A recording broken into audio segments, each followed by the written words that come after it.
Aujourd'hui, on va réagir à vos pires anecdotes de date et ça commence maintenant. Mon crush m'a recalé en me disant je suis désolée et j'aime pas les arabes. Pitié. C'est une dinguerie de dire ça, attendez. Mais c'est vrai en plus, Pitié, attends, regardez les gars. Oh non, Pitié, c'est flou. Non, c'est une dinguerie de dire ça, les gars. Je vous jure, la vidéo, elle commence trop mal. Je vous ai demandé sur Instagram de m'envoyer vos pires anecdotes de date afin d'y réagir avec ma copine. Restez bien jusqu'à la fin parce qu'on a lu toutes vos histoires et je pensais pas que ça allait être aussi choquant. Pitié, il me faut la suite de l'anecdote. Bref, on a commencé à débattre pendant 40 ans, mais il m'avait saoulé à pas vouloir assumer. Du coup, je lui ai jeté mon sac en courant parce qu'il croyait qu'il y avait une bombe dedans. C'est un malade. Mais c'est mental. lunaire. Je tiens à dire que j'ai précisé aux abonnés qui disent des vraies histoires. Donc si l'histoire est réelle, je vais péter mon crâne. Mais déjà, le mec, je suis désolé de dire ça, mais il est clairement raciste. Mais là, j'ai aucune solution. Moi, j'ai juste envie de dire, mais gros, mais t'as bien fait de balancer ton sac. Voilà, les racistes, y a pas de ça ici. Déjà, la vidéo, elle commence archi mal. C'est la pire anecdote. Et les anecdotes vont aller crescendo. Restez bien jusqu'à la fin, les gars, parce que la Pitié, ça commence trop mal. Bref, anecdote suivante. J'ai fait ma première fois dans un lieu abandonné et c'était trop nul. La meuf était rincée. Mais Pitié, mais gros. Qui fait sa première fois Dans un lieu abandonné. Mais les gars, normalement, quand tu fais ta première fois, je sais pas, t'essaies de bien faire le truc. Tu réserves un hôtel, tu l'emmènes dans un bon resto, tu l'emmènes au grec. Au grec, oui, tu vas au grec. ça doit être Imagine si je t'avais emmené au grec, genre notre premier date, t'aurais réagi Péter comment? mon crâne. C'est parti. Pourquoi elle lui a abandonné? Ça veut dire qu'il y a des bouts de verre. Glock, ça fait peur. Mais on est d'accord, c'est globe de fou. Ah, ça me dégoûte. Mais gros, moi j'aimerais bien régler ton problème, régler ton date. Mais frère, on peut pas t'aider, gros. Malheureusement, une première fois, ça s'oublie pas. Hein. Tu te souviens de notre première fois? Bah oui. Non, de toute façon, on n'a pas fait, nous. Non. Non, prochaine anecdote. C'était en primaire, j'étais en crush sur une prof. Et un jour, en fin d'année, j'ai chanté une chanson pour elle devant toute l'école. Et pendant une semaine, tout le monde se moquait de moi. Le pire, c'est qu'il y avait le mari de la prof à ce moment-là. Oh non, mais Ah gros. non, Ça veut dire en mode il est arrivé. Excusez-moi les gars, j'ai quelque chose à vous dire. Madame Perrin, restez là, je vais vous lire un truc. Depuis le début, je suis amoureux de vous, je pense qu'à vous. Après, moi je pense qu'il y a plein de gens, ils sont déjà tombés amoureux de leur prof. Ça t'est déjà arrivé ou pas? Non. T'as jamais eu de crush sur un prof? Depuis j'attendais un prof beau, c'est jamais arrivé. Moi je sais que quand j'étais petit, il y avait toujours une prof que je trouvais belle ou quoi. Après j'étais pas amoureux, je sais pas quoi, mais je la trouvais belle. Mais le frérot, se dire il s'est dit, ok, demain c'est mon jour, je vais écrire un poème, je vais le chanter devant 20 personnes. La prof elle va me prendre comme ça, elle va dire, ok, on va repartir en amoureux. Non frérot, ça ne se passe pas comme ça. C'est une dinguerie, c'est une dinguerie. Vraiment. Anecdote suivante. J'attendais un date avec une meuf, mais c'était un daron de 40 ans qui est arrivé et il m'a dit que sa fille pouvait pas venir parce qu'elle est interdite de sortir. Quoi? Ah non! What? Mais c'est lunaire. Mais il attendait Coralie, cheveux blonds, bien maquillé et tout. Il a eu Corentin, daron de 40 ans, bide à bière avec une 6-8 dans les mains. Parce que les gars, faut savoir que nous on est ensemble du coup et elle a jamais eu de copains avant, elle a jamais eu de mec. Et tu vois vraiment c'est son gros daron. Et en plus, il est arrivé, il lui a dit ouais non, ma fille elle est pas dispo aujourd'hui. Mais les gars, mais c'est un délire. Ça veut dire que le mec quand il est arrivé au date, ça s'est passé comme ça. Je suis stressé là. C'est bon, je suis en avance. Oh, c'est bon, je vois son ombre. Bonjour, enchantée. Wesh, pourquoi elle est pas là? Oh, moi je suis pas Coralie, je suis Corentin, ils sont paternels. Pourquoi elle est pas là? Normalement, j'avais rendez-vous avec elle. Mais parce qu'elle est punie de sortie, lui. Ah, elle est punie. Bah, du coup, moi je. Bah, ouais, mais c'est comme ça, maintenant on est là, je peux partir en date avec vous, ça me dit bien d'aller au restaurant. Non, monsieur, c'est bon, je dois y aller, en plus j'ai un rendez-vous et tout là. Non, reste ici, on va faire le date tous les deux. Wesh, reste ici. Wesh, je me suis calmé. Reste ici, on va faire le date tous les deux. Anecdote suivante. Bon, prochaine histoire. J'avais un date avec une fille de Tinder, tout se passe bien. On s'est fait un petit ciné et tout. Et à la fin du date, elle m'annonce dans le plus grand des calmes qu'elle a un enfant de 2 ans. Pitié, non, le cauchemar. En vrai? Non, y a pas de en vrai. Mais il y en a qui acceptent, tu sais, elle doit trouver l'amour et tout, elle doit encore chercher et ça doit être compliqué. Mais genre, elle le dit quand? Parce que c'est bizarre si elle le dit 2 semaines après. N'écoutez pas les gars, n'écoutez pas. Mais c'est vrai. Attends. Pour moi c'est non. Écoute, je vais t'expliquer pourquoi et tu vas être d'accord avec moi. Vous allez tous être obligés d'être d'accord avec moi les gars. Imagine, tu parles forcément avant le premier date. Donc t'as parlé pendant 1 mois ou 2 mois minimum avec la personne. Comment ça se fait qu'elle a pas eu l'occasion de dire fais gaffe frérot, j'ai un petit gosse de 2 piges là. Elle a eu largement le temps de dire qu'elle a eu un gosse. Toi t'arrives à être d'accord avec ça? Vas-y, explique-moi pourquoi t'es d'accord. Bah parce que j'ai dit, genre c'est une grosse annonce, tu vois, c'est mieux de le dire en vrai, par message, genre. En fait, c'est un bagage que t'as, genre t'as un enfant et tout, et du coup ça doit être dur de retrouver l'amour avec ça, tu vois. Du coup elle doit avoir peur et du coup elle se dit, je le dis en vrai, tu vois, peut-être que c'est mieux, on en parle. Alors que par message, imagine tu reçois ça, tu quittes la conversation, alors que c'est en vrai, mais la vie c'est intéressant. Et les gars, n'hésitez pas à nous dire ce que vous en pensez des anecdotes, donnez votre avis dans les commentaires. On va tout lire, je vais répondre avec vous, ça va lancer des débats, mais là moi les gars, je peux pas être d'accord avec toi Bianca. On a chacun notre avis. Vas-y, prochaine histoire. Elle nous raconte, une fois, j'étais à un date et le mec avait une allergie aux noix. Dans le repas, il a mangé une salade et il y avait des noix. Le date a fini aux urgences. En plus, c'est un truc, c'est vraiment random de fou. Genre, ça peut arriver à toi comme à moi, ça peut arriver à tout le monde. T'es allergique à quelque chose? Et comme par hasard, il y en a dans la salade. Par ça, ouais, parce que là, vraiment, ça veut dire le date, il est genre vraiment catastrophe. Imagine, c'était un date trop bien en mode. Ouais, imagine. restaurant, cinéma, ça finissait peut-être dans la chambre et tout. En mode pétale de fleurs, il s'est dit, je vais l'amener dans le resto. Il l'amène au Beef Cut. Le Beef Cut, c'est un resto hyper cher sur Paris, je crois. Là, il mange juste l'entrée et elle voit le date en face, il est en train de tousser. Comme ça. Mais oui, en plus, ça devait être horrible pour lui, il devait être tellement mal. Mieux garni, hein. Et ça a fini dans le camion des urgences. Let's go. Histoire suivante, hein. Encore une anecdote de primaire. J'étais en crush sur un mec en primaire, sauf que tout le monde le savait. Du coup, tu connais les mariages dans la cour et tout. À l'ancienne, vraiment à l'ancienne ça. Donc on m'a amené vers lui et il m'a dit je t'aime. Du coup on s'est mis en couple. Et donc là la meuf elle apprend quoi? Qu'en fait le mec il faisait semblant de l'aimer. Tout ça pour pas qu'elle pleure parce que tout le monde savait que genre elle était hyper sensible. Et du coup pendant une semaine tout le monde savait que c'était fake. Je sais pas comment réagir parce que c'est une histoire de primaire donc ça va c'est mignon. Mais la Mais pauvre. regarde, là elle doit être grande et tout ça. Ah mais oui, attends, genre, t'as dit un vrai truc, j'avais pas pensé. Mais ça veut dire que la personne là, elle a je pense minimum 16 ans, elle s'en souvient encore. Et il faut savoir que j'ai vraiment dit d'envoyer les pires trucs. D'ailleurs les gars, petit aparté, mais si vous voulez participer à ce genre de vidéo, n'hésitez pas à venir me suivre sur Instagram. Je le dis pas assez souvent, mais je suis hyper actif sur Instagram. C'est là que j'annonce toutes les sorties de vidéos et tout. On poste des photos de nous deux parfois. En plus il fait des stories trop drôles. Exactement les frères, de toute façon on est en route vers les 200 000 abonnés sur Insta. Et pour participer à ce genre de vidéo, je mets les formulaires, tout se passe là-bas. Bref, donc ça veut dire qu'elle se souvient, genre elle a vraiment envoyé sa pire anecdote. Ouais. Donc en vrai ça remet tout en question. Le mec il a fait semblant, il s'est joué d'elle quoi. Ouais c'est ça. En fait tu peux penser vraiment que c'est un truc pas grave et tout, mais c'est vraiment grave, vraiment. Et surtout que tout le monde le savait. Ça devait être la meuf sensible ouais, de l'école primaire. En plus à l'école les gens ils sont méchants et tout, genre ça veut dire qu'ils se sont mariés dans la cour. Devant tout le monde. Bah non le mec il aimait pas. Grosse force à toi franchement. On espère que ça va mieux depuis. Hein. En tout cas, on s'est bien cassé sur toi, c'était bien drôle. Je suis un bâtard, désolé. Prochaine histoire. Avant que je te raconte cette histoire, j'étais en couple. On est restés ensemble pendant 6 ans. Aujourd'hui, j'ai 14 ans. Quoi? Te laisse faire le calcul, hein. Dans notre couple, on était tout le temps en couple, pas en couple. À chaque fois, ça changeait de jour en jour. Un jour, pendant les vacances, on n'était pas ensemble. Du coup, ma meilleure amie s'est mise avec mon mec. Et moi, je savais pas. Ils sont restés ensemble pendant toutes les vacances. Après s'être séparés, il est revenu vers moi et du coup, j'ai accepté et on s'est remis en couple. À la fin, il m'a saoulé et je l'ai quitté. Il faut savoir que quand on s'est mis ensemble, on avait 6 ans. J'étais au CP. Bref, après, on est restés ensemble jusqu'au collège en 6e. C'est une dinguerie.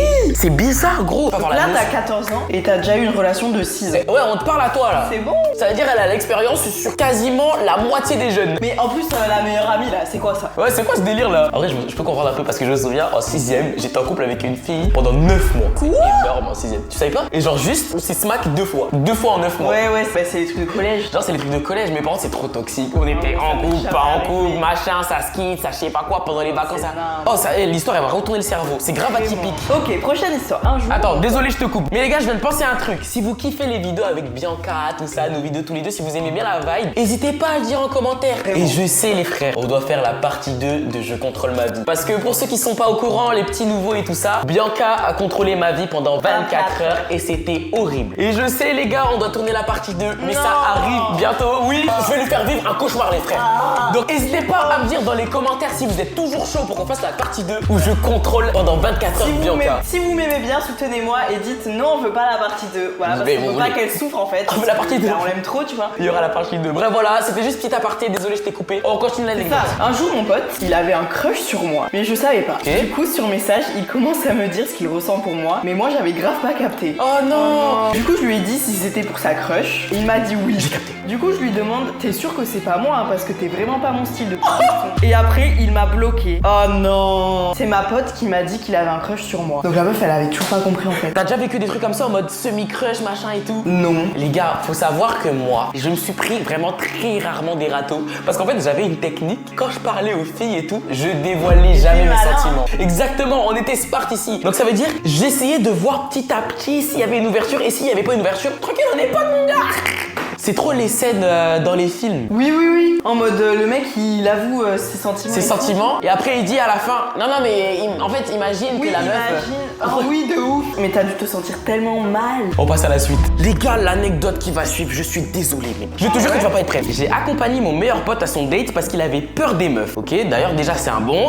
Et lorsqu'on est arrivé au date, on a vu ma mère, sa mère et la meuf du date qui parlaient avec nos darons. Sur le coup j'ai eu peur. Bah normal wesh. Ça veut dire dire, attends, je mets le contexte. Le poteau, il accompagne son pote parce qu'il a peur. Il arrive et tout au restaurant. Il voit sa mère, la mère de son pote et la meuf qui devait date. Bizarre, ok, je continue. Sur le coup, j'ai eu peur parce que ma daronne savait pas que je devais sortir avec Enzo. Enzo qui est le pote du mec qui accompagne. Et lorsqu'on s'est approché de la table, ma mère a demandé ce qu'on faisait là. Du coup, j'ai improvisé et j'ai dit que Diana, la meuf du date, nous avait invités au restaurant. Et c'est là que la mère d'Enzo a dit qu'elle allait nous présenter sa cousine. Et sa cousine, les gars, vous êtes pas prêts. Sa cousine, c'est Diana. What? Sauf que Enzo, il avait déjà embrassé Diana auparavant. Il avait déjà fait un date avec Diana. Diana, elle savait pas que Enzo c'était son cousin. Et Enzo savait pas que Diana c'était sa cousine. Depuis ce jour, Enzo ne veut plus jamais faire de date et il passe ses journées à se lustrer le sabre. Alors là, traumatisme. Non mais attends, je récapitule. Enzo, il pensait aller à son meilleur date. Ouais, avec la meuf. En plus, il se mettait bien parce qu'il y avait son pote avec lui, donc il était moins stressé. Ouais, il avait plus peur du tout. Et là, il voit qui? Sa mère avec la mère de son pote. Et il apprend quoi? Que c'est sa cousine. En fait, le truc, les gars, c'est lunaire parce que ça veut dire que le pote, il a cru Carrie en inventant une excuse en mode non, mais c'est Diana, elle nous a invités. Et là, la daronne, elle s'est levée en mode Diana, c'est ta cousine, Enzo. Oh non. En plus, c'est-à-dire c'était un bouc timide. Donc là, il a plus du tout envie. C'est la pire anecdote de date. Surtout qu'ils se sont embrassés apparemment déjà. C'est une dinguerie. C'est horrible. Je suis allée voir une meuf chez elle pour un premier date. Et là, je vois quoi? Elle m'attend dans le lit toute nue. Je l'avais jamais vue de ma vie. Et là, elle me dit donne 50 balles et on le fait. Ben, moi j'ai fui. Quoi?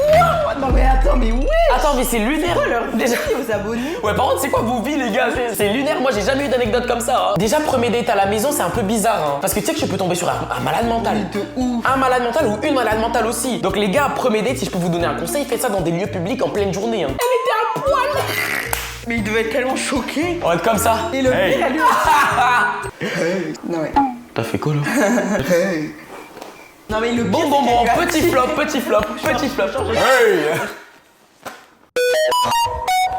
Non mais ouais, et la meuf elle attendait toute nue quoi. Et le pire, du pire, c'est qu'elle lui a dit donne 50 balles. Prochaine histoire, les frères. Un jour, avec une meuf, on s'est donné rendez-vous pour avoir un date. On avait prévu d'aller au cinéma pour regarder le nouveau Spider-Man. On se donne rendez-vous vers 14h30 à un arrêt de tram pour y aller ensemble. Et avant d'aller dans le tram, elle me dit attends 2 secondes, je vais demander 1,50€ pour pouvoir m'acheter un ticket de tram. Moi, dans ma tête, je me dis c'est bon, c'est pas grave, c'est sûrement qu'elle a dû prendre ce qui lui restait pour le ciné. En mode, il lui restait plus rien pour le ticket, elle a tout dépensé pour le cinéma et tout, il y avait plus pour le ticket. Après, je me dis mais attends, mais j'aurais pu lui payer, c'est juste 1,50€. Donc, je lui dis, et là, c'est la dinguerie. Elle me dit mot pour mot ah, mais t'inquiète, tu vas déjà assez faire comme ça à me payer le restaurant et le cinéma. Waouh. Et là, je me dis, attends, ça fait 2 semaines qu'on a prévu le date et Crary, elle a pas prévu d'argent elle est venue jusqu'à me mentir. Donc moi, ça m'a grave énervé et je me suis dit, vas-y, je vais prendre le prochain tram et je me casse. Donc là, je fais semblant qu'on m'appelle et je fais signe à un gars invisible. Je monte dans le prochain tram qui arrive et je prends un tram qui va en sens inverse de là où j'étais arrivé. Il faut savoir qu'elle ne savait pas où j'habitais, elle habitait totalement à l'opposé de moi. Et une fois que j'arrive dans le tram, je lui fais des gros doigts à la vitre. Elle m'a aussi fait des doigts. Une fois que je suis rentré chez moi, je l'ai bloqué et j'ai plus jamais eu de nouvelles. Oh là là. Voilà l'anecdote, j'espère que ça te plaira. T'inquiète pas frérot, ça nous plaît. On va bien pouvoir parler là. Est-ce qu'on est à l'aise comme ça? Genre le mec, il aurait pu payer. On est d'accord, il aurait pu payer. Ah oui. Ils avaient prévu, genre ils ont prévu 2 semaines avant en mode ok, on fait 50-50. Il y a pas de honte à ça, hein, vraiment. Ah oui, vraiment. Quand on se dit, il y a pas de honte 50-50, soit c'est la meuf qui paye tout. Mais ils avaient prévu de partager de base. Ah mais là il a dû se décomposer. Mais moi je pense qu'en vrai, le fait qu'elle ait menti, ça l'a vraiment énervé. Mais C'est comment elle a dit aussi, Voilà. parce qu'elle a dit. Exactement, C'est une mot dinguerie. pour mot. Oh non, mais t'inquiète, tu vas déjà assez faire comme ça à me payer le restaurant et le cinéma. J'aurais mis une droite pour lui remettre les idées en place là. Mais c'est un délire de Folle. parler comme ça. Encore, je pense que si elle avait demandé gentiment, en mode, ah, je suis désolée, j'ai pas prévu d'argent, j'ai un peu la honte, je t'ai Oui, menti, est-ce ça que tu peux peut me payer? pas- Ça peut passer, clairement. Grosse force à Salut. toi. On n'est pas ensemble, mon gars. Prochaine anecdote. Les gars, j'en profite, mais là, j'ai vu les stats, mais il y a grave de gens qui regardent la chaîne et qui sont pas abonnés. Zerma, ils regardent les vidéos, ils s'abonnent pas. Les frères, là, vous êtes sur une chaîne émergente. On est là pour tout péter. On est en route vers les 200 000 abonnés, les gars. N'hésitez pas à tabasser le pouce bleu et à activer la cloche parce que dans les prochaines semaines, il y a des gros projets qui vont arriver. Bref, voilà, je vous dis ça comme ça. Rejoignez le bateau, les frères, on va tout casser. Ok, prochaine histoire qui aurait grave pu m'arriver. Bizarre, Elle ça. est très courte. J'ai mis un râteau à mon crush parce que j'ai paniqué. MDR. Très courte l'anecdote mais efficace. Non mais en vrai je comprends genre. Non mais c'est horrible en vrai. Non, je comprends pas. Toi, je sais pourquoi tu comprends. C'est peut-être une anecdote qu'on vous racontera plus tard. J'ai souffert avant d'arriver là, qu'on soit vraiment amoureux, je sais pas comment j'ai souffert. En vrai c'est une dinguerie, genre c'est ton crush et tout et tu le recales. Mais la notion de crush, c'est que c'est toi qui aime le mec.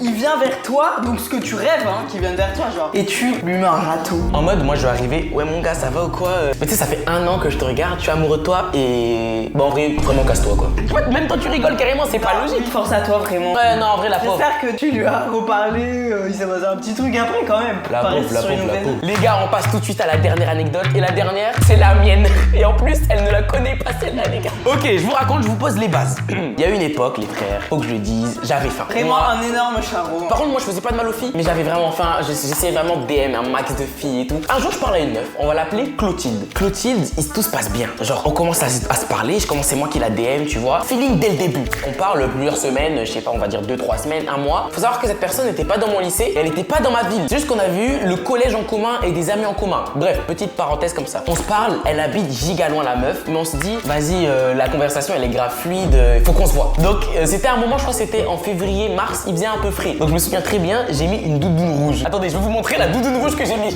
Les gars, c'est cette doudoune. Genre vraiment, cette doudoune, j'en ai vécu des choses. C'est important, vous allez savoir pourquoi. Du coup, avant, moi j'avais un scooter. On est en mars, il fait un peu froid, t'as du vent et tout. J'arrive, je traverse plusieurs villages, plusieurs villes et tout, parce que j'habitais à la campagne. J'arrive au lieu de rendez-vous et on se donne rendez-vous à la plage. On arrive, on est un peu timide, mais on essaie d'être un peu tactile et tout. Le date se passe, on parle et tout. Moi, je me sens bien, on se taquine. À un moment, je lui passe ma doudoune. Et là, je vois, elle reçoit un snap. On va l'appeler Jason. Moi, je suis pas un gars jaloux. J'ai jamais été un gars jaloux. Je m'en fous et tout. Je me dis, oh calme. Et là, je vois, elle parle beaucoup à Jason, chef. Et je lui demande, c'est qui Jason? Et là, elle me dit, Jason, c'est un mec à qui je parle. Hein? Chef, donc ça veut dire elle a le toupet de faire un date et me dire grossièrement je parle à 2 mecs. Très culotté. Donc très culotté. C'est qui ça Jason? Tu vas m'expliquer c'est qui ça Jason gros? Ah ouais, tu t'es énervé comme ça. Non, je me suis pas énervé, je suis pas. Oui, non, je lui ai vraiment dit c'est qui Jason? Et elle me dit bah en fait Jason c'est un mec à qui je parle, franchement on se kiffe de fou, mais en vrai c'est pas trop ça. Mais là je dois rentrer et tout. Mais gros, on a dit qu'on avait prévu toute l'après-midi et tout, je t'ai passé ma doudoune. Et elle me dit ouais mais le souci c'est que Jason il m'attend dans mon lit. Mais je vous jure qu'il y a zéro fake. Je vous jure qu'il y a zéro fake dans l'anecdote, c'est totalement réel les frères. Moi je commence à péter un câble. Mais je pète un câble intérieurement. Dans ma tête, ça se passe comme ça. Mais chef, mais c'est qui Jason? Mais je vais péter un câble. Tu vas me donner son numéro, je vais aller lui tabasser sa gueule. Je vais péter un câble, mais c'est quoi ce bordel? Et dans la vraie vie, ça s'est passé comme ça. Ah bah écoute, il y a Jason dans ton lit, je sais pas, t'as qu'à aller le rejoindre. T'inquiète, moi je me pose pas de problème, je vais aller me faire foutre, c'est tout. Ah vous allez. Ah ok, non, tranquille. Tranquille, y a pas de galère, moi j'y vais, t'inquiète, c'est pas grave. Donc là, je sais pas comment réagir, donc je me dis, ok, vas-y, j'essaie de rester calme, je dis bon vas-y, c'est pas grave, je vais rentrer chez moi, elle me repasse ma doudoune et tout. On repart sur la route parce qu'on était sur la plage comme je vous ai dit. Et là j'entends une big moto. Motocross à l'ancienne, genre les jeunes dans les villages et tout, tu vois les motos 50 et tout. 50. Ils font trop genre ils bombardent, en fait ils vont à 55 max. Gaillard dessus. Je me dis mais comment il tient sur la moto carrément? Là je vois, elle se met à sourire et tout, elle fait ah bah c'est Jason. Ça vaut quoi Clotilde? Je t'attendais, on va chez toi. Par contre c'est qui ce Golemon là? C'est qui ce Golemon là? Moi je suis comme ça, tout petit face au gros gaillard et tous les frères. Et je sais pas où me mettre. Et là elle dit bah du coup en fait non c'est un pote et tout, j'avais rendez-vous avec. Et là ça commence à partir en couille. En gros ça veut dire qu'il commence à me crier dessus, je sais plus exactement les termes mais il commence à me crier dessus. Et je commence à me dire mais frère c'est quoi ce bordel et tout? Clotilde qu'est-ce qui se passe? Tu m'as envoyé dans quel bourbier et tout? Je commence à paniquer en fait. Donc là je me mets à dire non mais t'inquiète et tout c'est pas grave, bisous Clotilde. J'ai dit bisous Clotilde, le mec genre ça lui a retourné le cerveau, il s'est mis à me courser. Je cavale jusqu'à mon scoot et tout qui était quand même à quelques mètres. Je monte sur mon scoot, il s'accroche à moi, il a le poing comme ça et dit je vais péter la gueule. T'es protégé. Donc je lui mets un gros coup de casque sur le torse. Il était gaillard mais vas-y ça lui a fait mal. Il m'a lâché, je bombarde avec un scoot. Sur la route j'étais en stress, j'avais peur qu'il me suive et tout avec sa moto. Genre vraiment je vous jure que j'ai paniqué de fou. Et depuis ce jour, je n'ai plus jamais fait de date sauf un qui s'est grave mal passé.